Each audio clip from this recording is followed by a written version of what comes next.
And we are going to be talking about this book, Fear. It is not actually written by Roald Dahl. Do not let that name fool you. It is stories that he compiled that he thought were scary. The good. There are some really cute, wholesome stories in this, which is very nice. Most of the authors write beautifully. The sentences flow very nicely, and most of the stories are very engaging. Now, some cons. You see that title, Fear. I would think they're actually scary. Maybe, one story had one part where I was like, ew. But that's more because, a disembodied hand crawling around on people sounds freaking creepy. No, thank you. But I think a better title would have been Ghost and one fictional character that comes to life. And I don't think ghost stories are bad, but fear. I don't think fear was the right word. Even the back. Featuring 14 classic spine-chilling stories chosen by Roald Dahl. They are not spine-chilling. You have the one story that is kind of ugh, for 2 seconds. And then the conclusion is the family moves out. And now there's no more ghost stuff. So just as it gets good, the problem gets solved. It's called Harry. And that one, so sad. But I really liked the loop.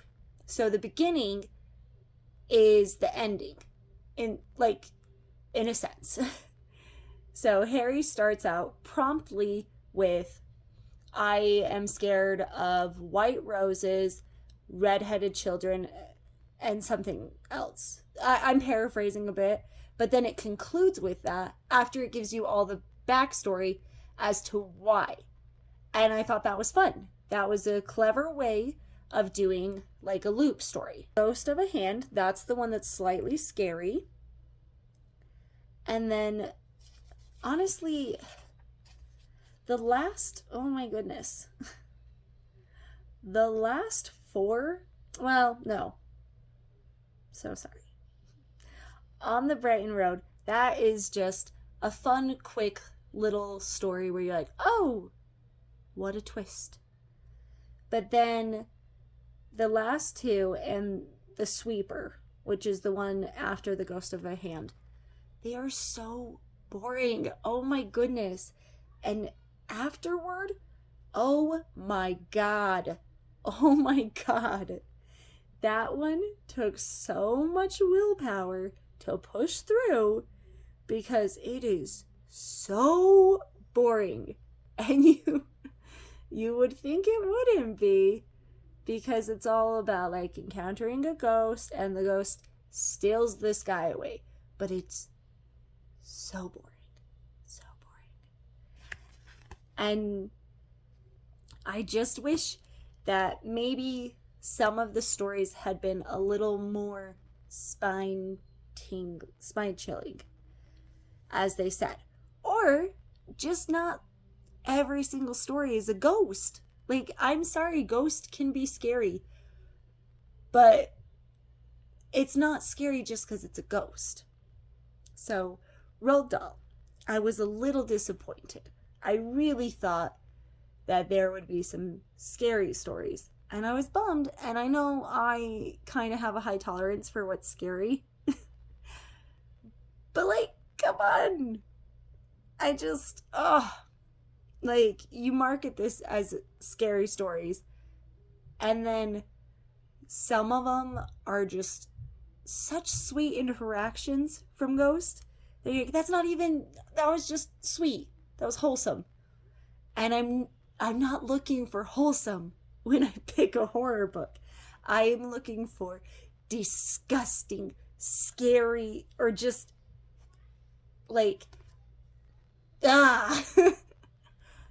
And so I think this is a great book if you want mildly suspenseful. Mildly. Or if you enjoy ghost stories, or you just enjoy stories that, for the most part, have like, most of these stories almost have a moral or like a lesson to be learned. So if that is something that sounds fun, I think this is a great story. Just know this is not scary stories. Like, again, there's the one story that's kind of scary, but it's for maybe 2 paragraphs, and then that's it. And then it's concluded.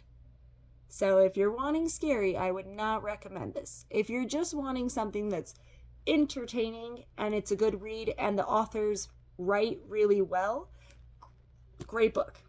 But yeah, it's definitely not for a horror fan. All right, well, that concludes this, and I will talk about, hopefully, a very scary book next time.